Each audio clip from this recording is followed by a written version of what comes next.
Ladies and gentlemen, welcome. I'm Josh Strife Hayes and I love MMORPGs. Every single year people ask me what online game they should play, so I've decided to break down all the popular ones and give you some super simple reasons to play or avoid each game. Today we're asking the question, should you play World of Warcraft Classic in 2020? Is this game actually any good, or are we all letting nostalgia cloud our judgment? Let's cover everything you'll need to know to answer this for yourself. And then at the end, I'll give you my opinion. What is World of Warcraft Classic? Back in 2004, if you wanted to play an online adventure game, you had a few choices: EverQuest, Dark Age of Camelot, RuneScape, but the genre was still somewhat niche. So gaming company Blizzard took its real-time strategy franchise Warcraft and stuck it online, calling it World of Warcraft. Players journeyed through the fantasy world of Azeroth. Each player had to join the endless battle between the Alliance or the Horde, and each side had different races and classes available to them. They started on opposite sides of the virtual world, and you could attack players from the other side. World of Warcraft became more popular than any online game we'd seen before, and eventually had more registered players than most small countries have people. In fact, if you counted Azeroth as a real place and people as its citizens, it would be the 124th largest country in the world, just ahead of Ireland. World of Warcraft saw multiple expansions released over its lifetime. The Burning Crusade saw the Horde and the Alliance work together to defeat a greater threat. Then Wrath of the Lich King saw the Horde and the Alliance work together to defeat a greater threat. Then Cataclysm saw the Horde and the Alliance work together to defeat a greater threat. Then Mist of Pandaria, Warlords of Draenor, Legion and Battle for Azeroth all saw the Horde and the Alliance work together to defeat a greater threat, and people got kinda bored. While this was happening, the actual game was suffering from power creep and feature bloat, and epic items were dropping from the most basic of quests, and systems like Titan Forging and the Heart of Azeroth and reputation grinds had just killed any sense of progression. So the community said, hey Blizzard, why don't you just release a classic version of the game exactly as it was in 2004, with none of this extra stuff? And Blizzard responded by telling the community, you think you do, but you don't. Then they did go ahead and release the game as if it was 2004, and it became the most popular thing ever again. Turns out the only thing that could kill World of Warcraft was World of Warcraft. This re-released version of the original 2004 game is Warcraft Classic. Let's have a look at how it's doing. General day-to-day gameplay. Before we get into specifics, let's have a broad look at what you should expect. MMORPGs have been third-person fantasy adventure games since the days of Meridian 59, EverQuest and Asheron's Call, but Warcraft brought it all together and just standardized the whole thing. There's a reason games are called WoW clones, because this system is so damn easy to understand and so damn fun to customize that everyone else just copied it. When you start the game, you'll begin in your specific race starting area. They're all different and they're all basically the tutorial area. Humans starting Goldshire, Dwarves starting Coldridge Valley, Orcs will begin in the Valley of Trials, and they all serve the same purpose, giving you a nice gentle zone to get to grips with your character. Camera is third person. You can however zoom in and play in first person if you like, and you'll spend most of your time running around accepting quests, killing stuff or collecting things, then handing those specific quests in.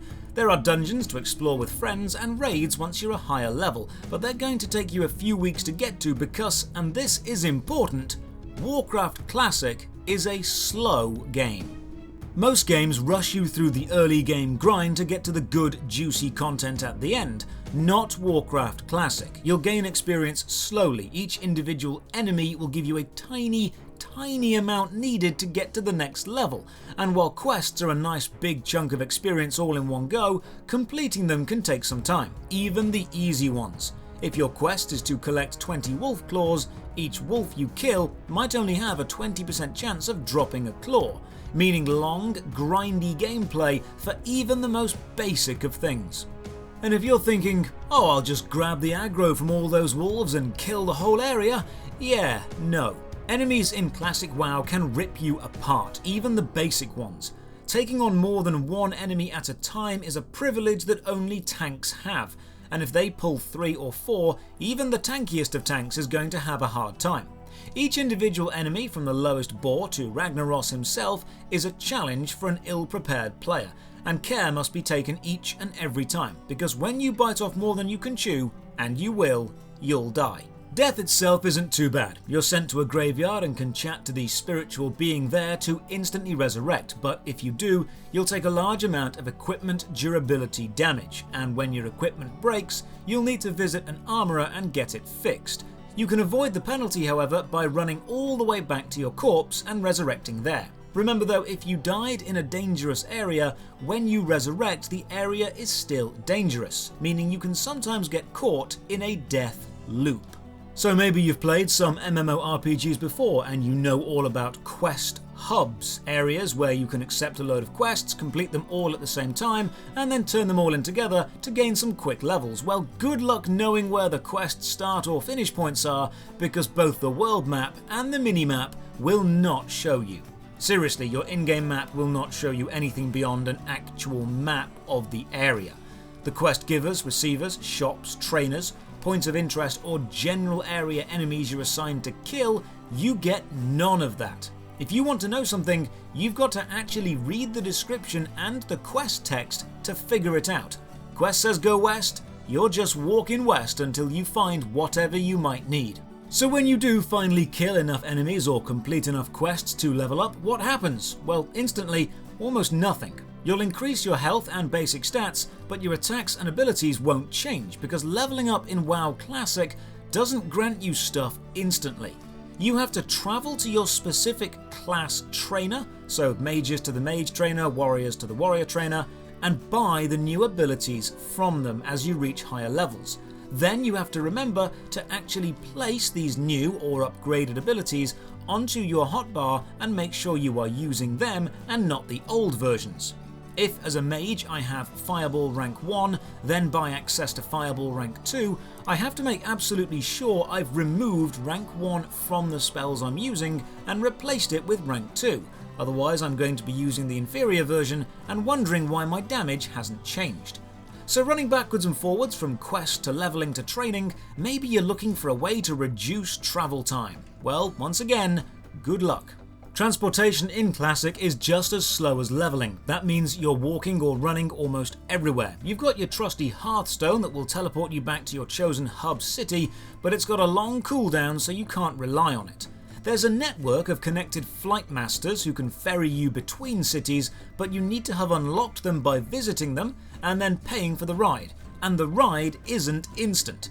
You'll have to actually sit on the flying thing and watch as your character flies across the world in real time. Incredibly immersive and very time consuming. Now, if you're playing a mage at medium levels, you can teleport yourself to the major city of your choice. You just need to spend some expensive reagents to do this. Then at higher levels, you can create portals that other players can use to also get to the city. This means mages are needed and super useful to get a whole group somewhere quickly. Maybe you're thinking about getting a mount like a horse and riding across the land.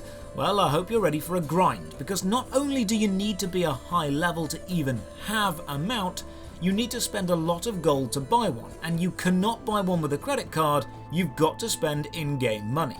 The economy in Warcraft Classic is much less inflated than most MMOs, meaning copper and silver pieces still have value, and 4 or 5 gold is actually a substantial amount of money for most players. With a simple mount clocking in around the 80 gold mark, you're going to need to make money for quite some time.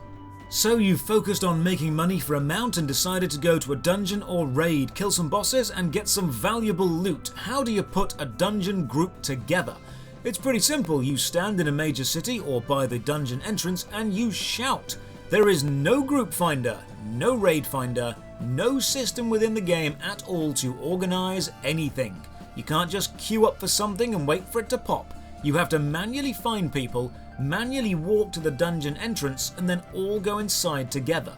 When I say this is the full-on classic 2004 bare bones gameplay, I mean it.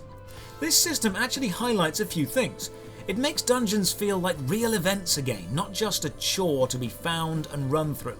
If you want this adventure, you have to make it happen.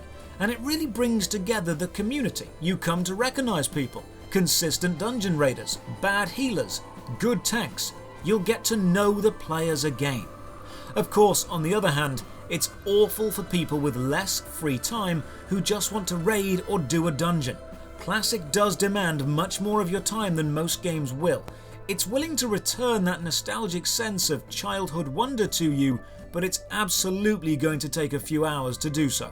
So what if you've not got time to make a group and want to just solo everything? Again, no. Solo play in Classic is possible but incredibly slow. Tanks are hard to kill but will take ages to kill anything. DPS characters can burn through enemies but die if someone looks at them the wrong way, and healers struggle with the worst of both worlds outside of a group. Teaming up is the only way to level quickly or survive a dungeon. Each class is vital and plays very differently from each other. You'll need a tank, you'll need some damage, and you'll absolutely need a healer if you're thinking about dungeons. The Holy Trinity is an absolute staple of the MMORPG genre, and it's the most important factor for success in Classic WoW. So that's a basic overview of the daily gameplay you can expect. Let's look at the more specific parts of the game. Races. World of Warcraft Classic is focused on the eternal battle between the Horde and the Alliance, and what race you choose will decide which side of this war you're on. There are 8 total races, 4 for each side. The Alliance is made up of humans, gnomes, dwarves and night elves, while the Horde is full of orcs, tauren, trolls and undead. So if you want to be a human who's in the Horde, tough luck, you can't. Classes. Once you've picked a race, you'll choose a specific class. You've got a choice of Druid, Hunter, Mage, Paladin, Priest, Rogue, Shaman, Warlock and Warrior. However, not every race can be every class, and some classes are faction specific. Only the Alliance have access to Paladins, and only the Horde can have Shamans. If you want to be a Druid, you must either be an Alliance Night Elf or a Horde Tauren. So your class choice will be heavily limited by your race choice. In good news, however, there are no useless classes. Literally everyone can be useful in some way. Leveling experience. Once you've got a race and a class sorted, you can start playing. You'll be faced with the intimidating task of navigating a strange world with very few directions. Your first quest will often begin right in front of you, the guy with the large exclamation point above their head. They'll give you some directions and expect you to follow them. No map markers, no floating arrows, just a vague set of instructions. Some quests won't be available until you reach a certain level, and you won't know they're available until you happen to be walking around and spot that iconic exclamation point. However, the game also won't tell you what level a quest is, so if you accept everything and find you're having a tough time, might be a good idea to look for something else. Now, thankfully, if you team up with other players on the same quest, you can share the burden. Enemies killed by players in a party will count for the entire party, and quest-specific drops will be shared on loot, meaning if you're questing as a team, you'll get the whole process done so much faster. But some quests need you to kill a certain enemy or a specific tough mob, and this mob might have a long respawn timer. You're talking 5 to 10 minutes. Meaning you might be sat around waiting for something rare to respawn quite often, and if someone else not in your party gets the first hit in and kill steals, tough luck, you're waiting again. Sometimes this is true for items you need to pick up as well, which created this awesome situation on release day, people literally queuing for a quest item respawn point. One major change to most games, especially in the early game, is you'll very rarely upgrade your equipment, and when you finally do, it's often a major upgrade. Going from a sword that does 10 damage to 15 feels good, it feels important. The armor and weapon buffs are so small that even a +1 boost makes you feel like a beast. And when you get your first green item, that's one level of quality above basic, you'll feel like an absolute machine. No power creep here, just genuinely rewarding progress. Endgame experience. So you've managed to slog through the leveling experience and now you're level 60. Congratulations. What now? Well, you've got a few choices.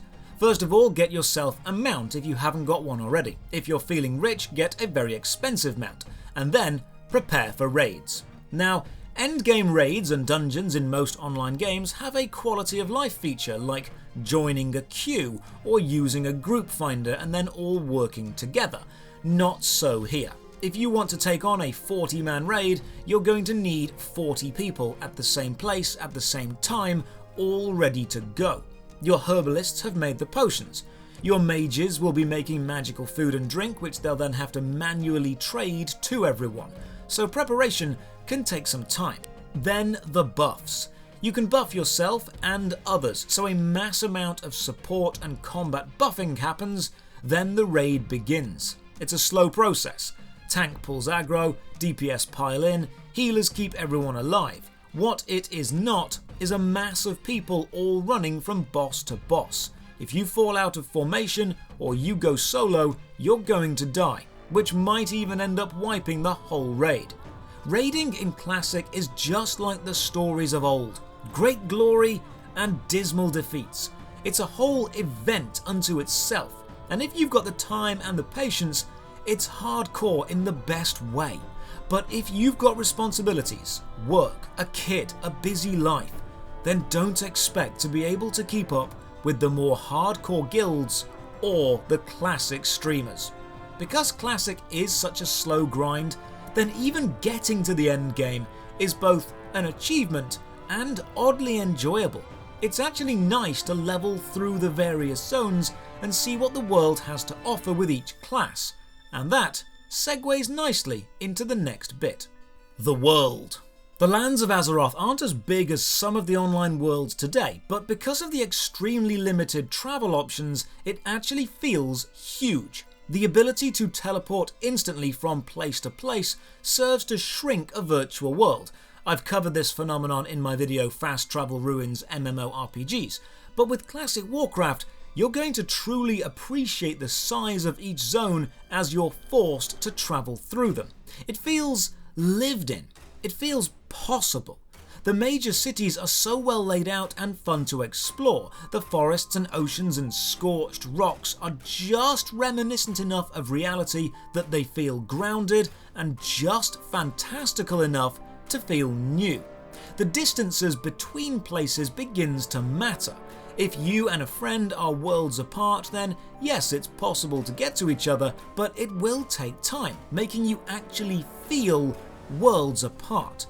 My personal favourite touch of the world size is the Deep Run Tram, an underground link between the human city of Stormwind and the dwarven city of Ironforge. There's an actual real-time tram that runs back and forth, and you have to wait for it to get here, stand on the platform, then actually ride it back in real time. But if you've got like 30 minutes to kill, you can actually jump into the track and walk the entire way. Pointless, yes. Full of character, absolutely. So while you're exploring the world, what happens if you find a dungeon? What are they like? Warcraft Live, the most up-to-date version of the game, is known for its incredible dungeons, so how does Classic hold up? Well, both good and bad. The journey to the actual dungeon themselves sets the tone for each, the travel, the prep. Here is a real dungeon to actually explore, and it's dangerous. The individual mob fights within as you move through are tough, much tougher than most game mobs, and a few wrong moves will wipe your entire party. This means the mobs can sometimes be more dangerous than the bosses themselves. The boss fights, however, are much less complex than other MMORPGs. Remember, we're dealing with programming from 2004. As players, we've become used to years of complex advances and intricate mechanics. They're not really present here. There are still mechanics to deal with, interrupting enemy attacks, managing aggro, dealing with the spawned adds, and avoiding the dangerous areas. But if you're skilled enough to handle the chaos of modern MMORPG bosses, you might find Classic a relaxing change of pace, or you'll find it remarkably boring. The items bosses drop are almost always upgrades, but they're never overpowered. Because of the slow progress of items, a green or blue item will only give you the tiniest boost, but will also make you feel like a true hero. It's the result of a slower, more demanding system. Small upgrades matter, they feel substantial. Every interesting item also ties into the story in some way. The epic or legendary items do literally take weeks to make, and they are few and far between. When the bosses drop their own weapon or a piece of armor from a long lost story, each named item adds to the already expansive in-game lore. World of Warcraft is in another universe when it comes to in-game lore. There are comics, films, entire book anthologies dedicated to chronicling the expansive Warcraft history, and Classic is where it all began. Playing Classic is interesting. There's no world-ending threat hanging over your head, and no apparent ultimate evil. It's a fantasy world and you're part of it. You're not the commander of the garrison, or the hero of time, or one single special soul destined to save us all. You're just a guy in a world. Now, you may get involved in epic and heroic actions, but you are not the main hero here. You're another soldier in a war larger than yourself. And Classic is free of the threat of Deathwing, or the Lich King, or whatever the hell Battle for Azeroth was trying to be about. It's a fantasy story with a super deep history and realistic backstories to most of the characters you'll meet, and I for one am so happy to not be the chosen one. I'm just a guy who becomes a local hero and is trying their best. Graphics. Here's where people are split. Warcraft Classic has the same graphics from 2004. They're blocky, they're chunky, and they're instantly recognizable. Some people love them, and some people hate them. I personally love them. Here's why. Graphics are one thing, style is another. Photorealism is a style. Over-the-top anime is a style. Pixel art is a style. Warcraft has a very defined style, chunky and blocky, large forearms, large shoulder pads, large thick swords and shields. Someone once described it to me as the Playmobil school of design. And while graphics and photorealism attempts may age, style doesn't. Style remains, and Warcraft Classic proudly flies the chunky style flag. Now, you might like it, you might hate it, maybe nostalgia is driving your love, maybe you've come to expect better, and this is totally unacceptable to you, but I am a huge fan of this art style, and I find running through the forests or mines just deeply engaging and highly enjoyable, helped along by the fantastic soundtrack. Music. Warcraft 2004 is scored by a team of people, including one guy called Jason Hayes. What a brilliant last name, Jason. You are doing the Hayes clan proud. The music is beautiful. The ambient forest, the foreboding graveyard, the chaotic main cities. The music of Classic is incredibly well made and beautiful to listen to, even if you're not playing. Just stick the soundtrack on in the background and do something else. Some people have told me it's just average and the love is driven by nostalgia, but I disagree. The music holds up today. It's gorgeous, it's epic, it's understated adventure through and through, and it builds into the stylized world in such a seamless way that the experience of just being in Classic WoW is as much fun as actually doing anything else. The community. If you play Classic, be prepared to talk to people. The removal of a quest direction system or a group finder, the reliance on other classes to make up for your own personal weaknesses, the fact that the pace of the game is just slower means conversation flows. You'll be buffing people as you're running along the road. They'll be buffing you. You'll be talking in major cities. There are guilds on every server looking for active people. And joining a dungeon run requires communication because it's the only way to succeed.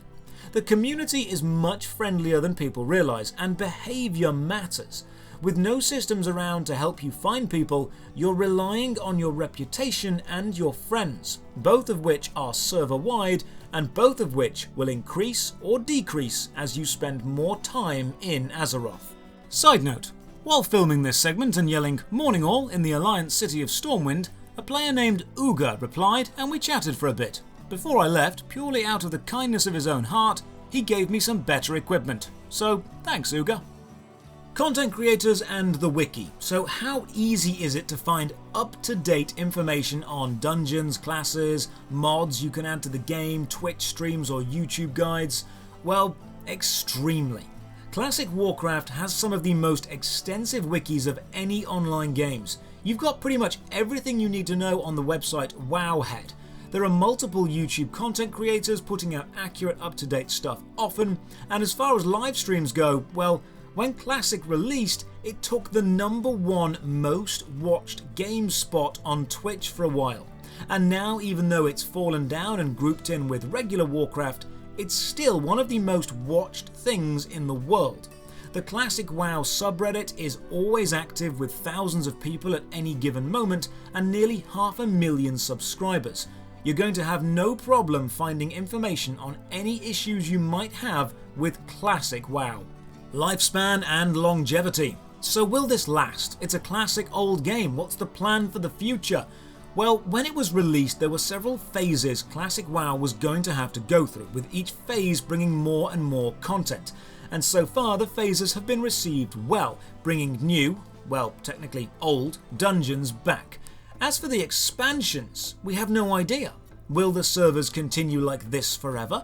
Will the re-release of the Burning Crusade happen? Will they bring back the Wrath of the Lich King? Maybe they'll release a whole new expansion. We just don't know. But there's one thing we can all be certain about. Warcraft Classic is one of the most successful MMORPGs ever. And the release of Classic probably did more to bring back old Warcraft players than any of the previous expansions did. Blizzard were dead wrong when they said, you think you do, but you don't. The people did, we still do, and we likely always will want a classic experience.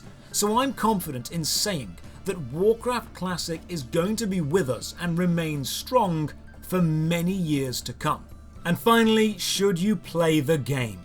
If you've played World of Warcraft back in the day and you want to recapture the magic, you need to remember a few things first. Recapturing that magic of your first MMORPG or your first serious online game isn't about just the game. There are other factors. You were younger, you had more free time and less responsibilities. You had different priorities and you knew different people. Your lifestyle and you have changed since then, so don't go into this hoping to recapture your youth. Unlike most MMORPGs, there's no free trial or free-to-play area. It's subscription only. Thankfully, your subscription does count as both a Warcraft Live and a Warcraft Classic sub, so you can jump between the two games as you wish, but your characters on each version are locked to that version only. What Warcraft Classic is a throwback to a time when online adventure game was more about the adventure and less about the game. You won't save the world, you won't become a legendary hero, and that's okay. You'll fight giants and trolls, and eventually you may join in trying to take down the avatar of a god, but you'll still remain a small local hero. It's slow, and it's sometimes really awkward taking a griffin everywhere, returning to a class trainer every 2 levels, begging a mage to make you a portal.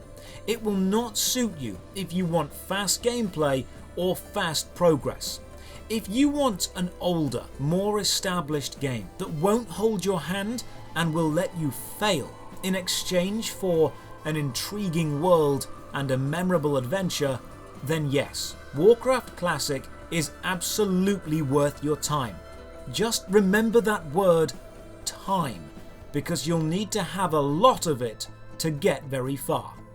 Thanks for watching. What do you think? Is World of Warcraft Classic worth playing in 2020? If you'd like to come chat live, I'm usually streaming over on Twitch at twitch.tv/Josh Strife Hayes.